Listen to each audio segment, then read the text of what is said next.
Hello बच्चों, नमस्ते। हाँ, अब आपको जो हम पढ़ाएंगे अगला चैप्टर, जिसका नाम है तुगलक वंश। और तुगलक वंश की का जो संस्थापक था, जिसका नाम है गयासुद्दीन तुगलक शाह। ठीक है।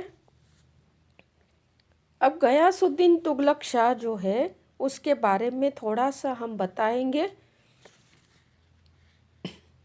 सबसे पहले तो हम ये बताएंगे कि तुगलक जो है वो किसी जाति या वंश का नाम नहीं है, बल्कि ये जो है किसी नाम नहीं है, बल्कि ये क्या है कि अ, ये जो तुगलक जो थे वो तुर्किस्तान और सिंध के मध्य जो पहाड़ी वाला भाग है, वहाँ पर बसने वाले करोना कबीले के लोग थे।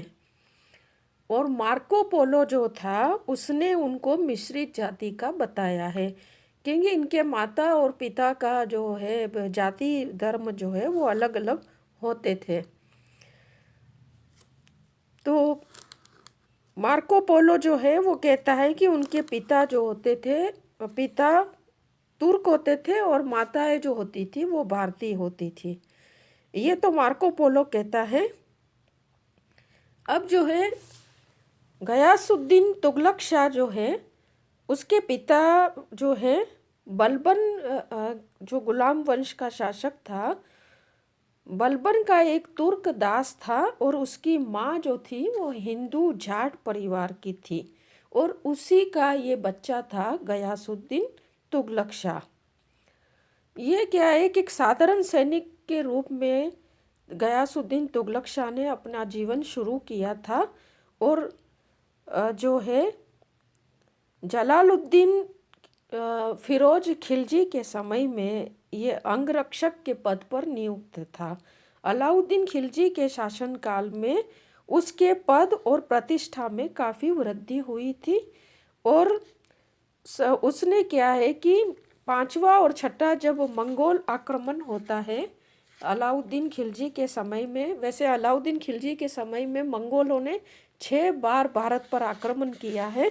और 6 बार जो है अलाउद्दीन खिलजी ने इनका सख्ती से दमन किया है। लेकिन चौथा और पांचवा जो पांचवा और छठा, जो चौथा नहीं, पांचवा और छठा 1305 में मंगोल आक्रमण हुआ है और छठा जो है 1306 में हुआ है। और इन दोनों मंगल आक्रमणों में ये गयासुद्दीन तुगलक ने मंगोलों को हराया है।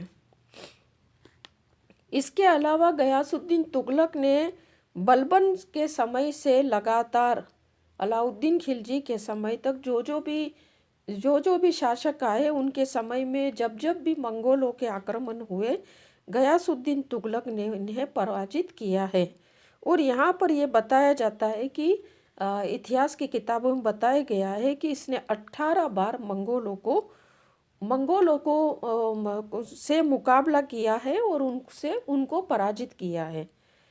और इसलिए वह मलिक उल गाजी के नाम से प्रसिद्ध हुआ था। अलाउद्दीन खिलजी के शासनकाल के अंतिम दिनों में उसकी जो गिनती है वो राज्य के महत्वपूर्ण अमीरों में होने लगी थी। और कुतुबुद्दीन मुबारक खिलजी के शासनकाल में उसकी स्थिति में कोई परिवर्तन नहीं हुआ था, वो वही उसी पद पर कायम रहा था।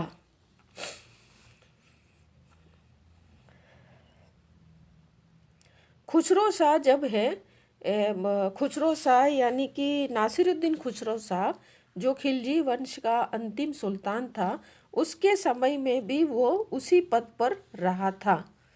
दीपालपुर के सूबेदार के पद पर रहा था, जो अलाउद्दीन खिलजी के समय में उसको नियुक्त किया गया था। अलाउद्दीन खिलजी के समय में जब उसने मंगोलों का सख्ती से दमन किया था, तब उसे गयासुद्दीन तुगलक शाह को दीपालपुर का सूबेदार नियुक्त किया था और सीमा रक्षक के का पद भी उसे दिया था। तो खुसरो शाह के समय में भी वो उसी पद पर रहा था। अब जो है, जब नासिरुद्दीन खुसरो शाह जो है वो एक क्या है कि भारतीय मुसलमान था और नीची जाति का था। कई जगह पर उसको भरवाड़ जाति, गुजरात के भरवाड़ जाति का बताया है। अब वो क्या है कि कुतुबुद्दीन मुबारक शाह के समय में दक्षिण के जो सैन्य अभियान हुए थे उसमें भाग लिया था और सफलता प्राप्त की थी। तो बाद में जो है वो मतलब उसमें जो है कि ये बात लालच आ गया था कि वो भी सत्ता हासिल करे, और इसने कुतुबुद्दीन मुबारक शाह को जो है मरवा डाला था। और उसके बाद जो है खुसरो ने जो है कई अमीरों और सरदारों को अपने पास बुला करके उनको स्वामी भक्ति के लिए बाध्य किया था। और इस तरह से वो सितंबर 1320 में जो है खिलजी वंश की गद्दी पर बैठ गया था, दिल्ली की गद्दी पर। अब क्या है कि ये जो भारतीय मुसलमान था और उसका जो खिलजी वंश के से कोई ताल्लुक नहीं था, है ना। तो इस वजह से क्या है कि तुर्की जो अमीर और सरदार थे वो उस पर ईर्ष्या करने लगे थे और उसका विरोध करने लगे थे। और इस विरोध में सबसे ज़्यादा जो विरोध किया था वो था गाजी मलिक तुगलक, यानी गयासुद्दीन तुगलक जो था उसने अधिक विद्रोह किया था। और विद्रोह नहीं, विरोध किया था, सॉरी। और उस पर क्या है कि यह सभी लोगों को उसने इकट्ठा किया और कहा कि ऐसा भी बताते हैं कि सिबिस्तान, मुल्तान और समाना के सूबेदारों और आईने मुल्क मुल्तानी, इन सबको मतलब इकट्ठा करके आमंत्रित किया था।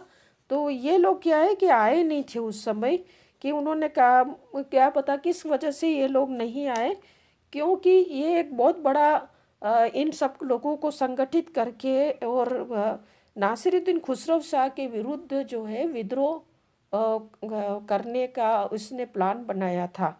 लेकिन ये लोग आए नहीं। तो ये क्या है कि छोटे छोटे प्रांतों के जो अधिकारी थे, मुस्लिम पदाधिकारी थे और कर्मचारी थे, इसके अलावा आम जनता थी, इन सबको इकट्ठा किया और सबको भड़काया कि खुसरो जो है वो भारतीय मुसलमान है और निम्न जाति का है, उसका खिलजी वंश से कोई ताल्लुक नहीं है और जबरन गद्दी पर बैठा है। तो इस तरह की कई तरह की ऐसे उस पर वो लगा करके आरोपों लगा करके और भड़काया। और इस तरह से क्या है कि भड़काया। अब ये है कि उस समय क्या है कि उसका जो गयासुद्दीन तुगलक का बेटा जूना खां भी चुपचाप जो है दिल्ली से दीपालपुर इसके पापा के पास आ गया था और युद्ध की सब तैयारी पूरी हो गई थी। तो ये सारे लोग जो है गाजी यानी कि नासिरुद्दीन खुसरो शाह के विरुद्ध हो गए थे। और इस तरह से क्या है कि इसका जो पूरा लोग जो झुंड है वो दिल्ली की तरफ रवाना हुआ था। तो रास्ते में जो है नासिरुद्दीन खुसरो शाह के दो जो मतलब दो लोग थे।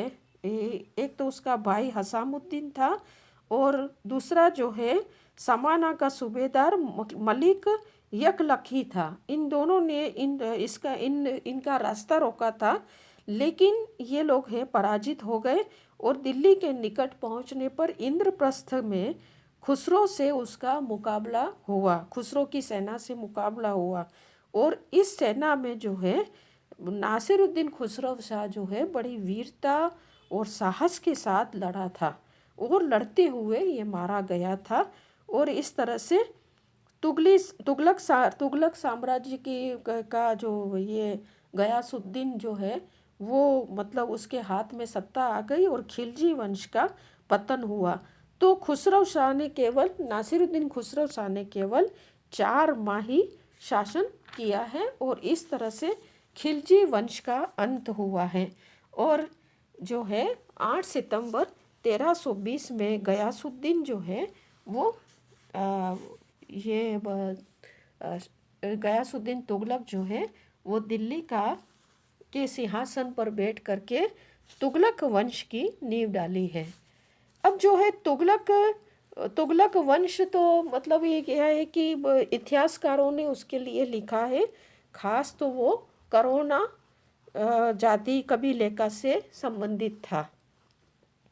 अब उसकी गयासुद्दीन तुगलक जब सिंहासन पर बैठा तो उसके सामने जो है काफ़ी कठिनाइयों का सामना करना पड़ा था, क्योंकि अलाउद्दीन खिलजी की मृत्यु के बाद उसके जो उत्तराधिकारी आया था कुतुबुद्दीन मुबारक शाह, और उसके बाद जिस तरह से मलिक काफूर और ये जो इसके जो सेनापति थे, और अलाउद्दीन खिलजी का सेनापति मलिक काफूर और इसका सेनापति कुतुबुद्दीन मुबारक शाह का सेनापति नासिरुद्दीन खुसरो शाह, ये सारे जो है इनके समय में जो कांड हुए थे, गद्दी को लेकर के जो संघर्ष हुए थे, इससे क्या है कि खिलजी वंश की प्रतिष्ठा और जो पद है प्रतिष्ठा की और पद का जो है वो बहुत ही उसका सम्मान गिर गया था।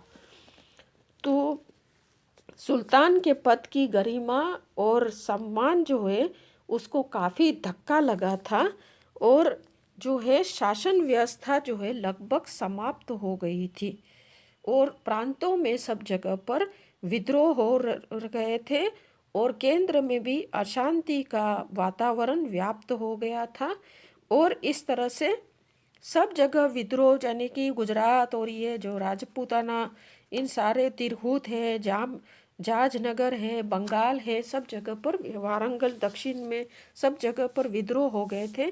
तो ऐसी असंतोषजनक स्थिति में जो है वो इसने बहुत बड़े धैर्य से काम लिया था।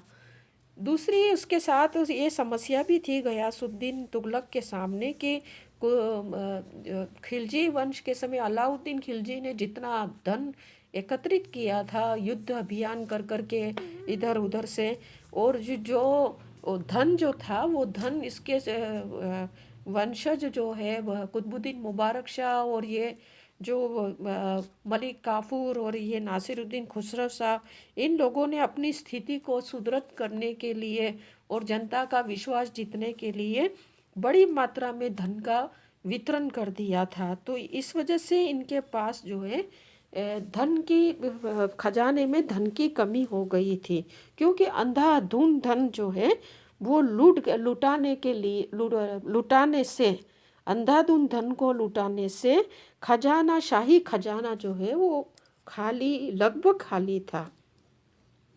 इसके अलावा भूमि कर व्यवस्था जो ये राजस्व व्यवस्था भी लगभग समाप्त हो गई थी। तो इसके परिणाम जो है बड़े गंभीर निकल रहे थे। तो गयासुद्दीन तुगलक ने इन सारी समस्याओं का समाधान बड़े धैर्य से किया, और उसने कुशलता का परिचय देते हुए कुछ सुधार किए थे, जिसमें उसने सबसे पहले आर्थिक सुधार पर ध्यान दिया।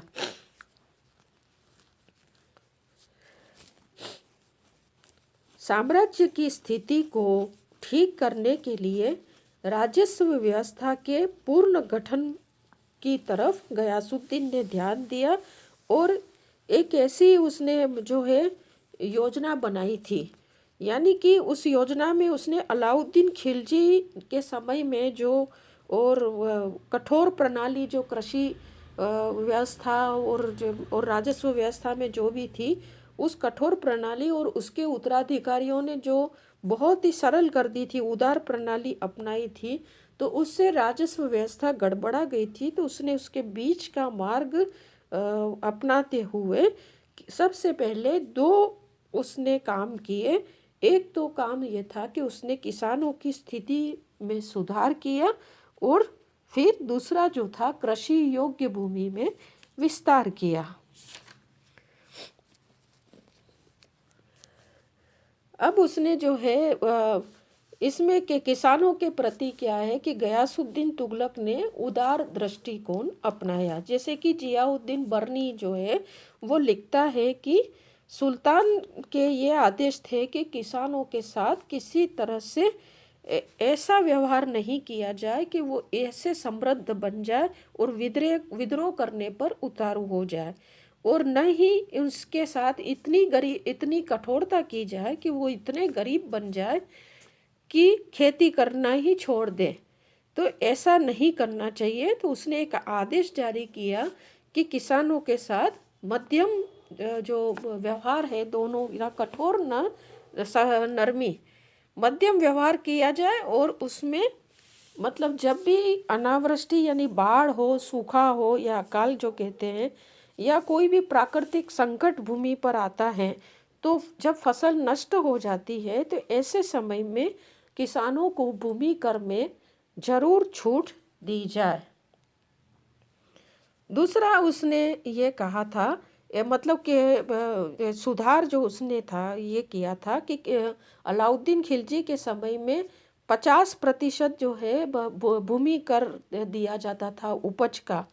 तो वो भूमि कर का जो 50% है उसको हटा करके उसने पूर्व सुल्तान जो अलाउद्दीन के पहले के सुल्तान थे, उन्होंने जो कर लगाया था जो किसानों से जो कर जो थे, उसका जो उसने ये एक आदेश जारी किया था कि हर इक्ता या हर प्रांत के राजस्व में 1/10 या 1/11 से अधिक वृद्धि नहीं की जाए, यानी भूमि कर में वृद्धि नहीं किए जाए। अलाउद्दीन के द्वारा जो भूमि की पैमाइश की जाती थी और लगान निर्धारित किया जाता था, वो तरीका उसने समाप्त करके बटाई और गल्ला बख्शी प्रथा को लागू किया। और उसने खूंट थे, मुकद्दम थे, चौधरी थे या अन्य राजस्व अधिकारी थे, उनसे कठोरता का व्यवहार नहीं किया जाए, ये आदेश दिया था। और सबके साथ, किसानों के साथ समान व्यवहार करने के लिए कहा था, कठोरता का व्यवहार नहीं किया जाए। इसके अलावा जो है उसने उनके विशेषाधिकारों को जो अलाउद्दीन खिलजी ने उनसे छीन लिए थे, वो पुनः स्थापित कर दिए और खेतों और चारागाहों को कर मुक्त कर दिया। अब राजस्व अधिकारियों जैसे कि उस समय आमिल थे, कारकुन थे, मुकद्दम थे, इन सब के जो है उनसे उदारता का व्यवहार किया जाए, ये आदेश दिया। और राजस्व अधिकारियों से जो बकाया धन है जो अलाउद्दीन के समय में कठोरता से वसूल किया जाता था, वो धन उनसे कठोरता से वसूल नहीं किया जाए, कोई उत्पीड़ित नहीं किया जाए, ये उसने आदेश निकाला। और इसने ये कहा था कि अगर भूमि कर में से 1 या आधा प्रतिशत ये लोग अगर रख देते हैं तो इनकी वसूली के लिए उनके साथ कठोरता नहीं बरती जाए, किंतु अगर वे इससे अधिक रख लेते हैं तो उसके लिए मतलब उनको न केवल उनका अपमान ही किया जाता नहीं किया जाता था, बल्कि उनको दंड भी दिया जाता था अगर वो कर ज़्यादा रख लेते थे। तो इस प्रकार उसने राजस्व व्यवस्था में सुधारों को लागू करके गयासुद्दीन ने किसानों और हिंदू राजस्व अधिकारियों, राजस्व कर्मचारियों को और किसानों को संतुष्ट करने का और सुखी बनाने का सफल प्रयास किया था। इस तरह से कृषि के क्षेत्र में सुधार करने से राज्य की आर्थिक स्थिति जो है वो थोड़ी पटरी पर चलने लगी थी। अब जो है हम आपको अगला जो गयासुद्दीन तुगलक का है वो हम अगले वीडियो में बताएंगे। इसके लिए धन्यवाद।